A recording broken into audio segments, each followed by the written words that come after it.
Hi guys, so meron tayo dito ang Canon G4010 na printer. So ang problema nito guys ay hindi na maganda mag-print yung ating unit kahit na nakailang printhead cleaning na tayo sa ating cartridge Sa pagpapalit ng ating cartridge kailangan nating ingat yung dalawang intang cover na ito para hindi magka-bubbles yung ating system guys May lock kasi yan para hindi umurong pabalik yung ating ink.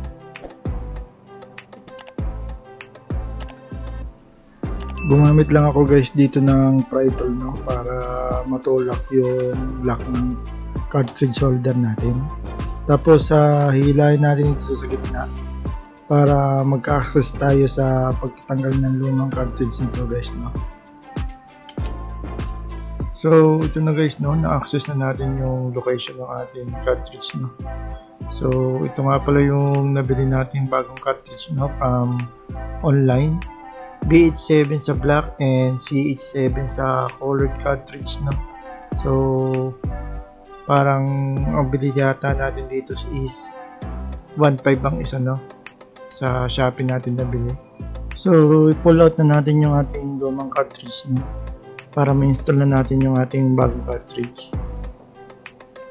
So unahin na natin yung ating black cartridge Unbox na natin ito.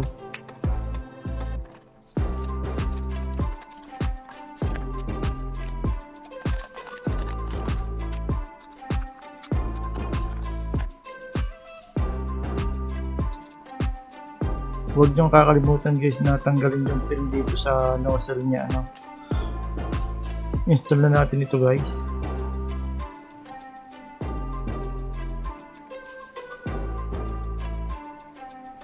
Isunod na natin yung ating color cartridge then install na rin natin.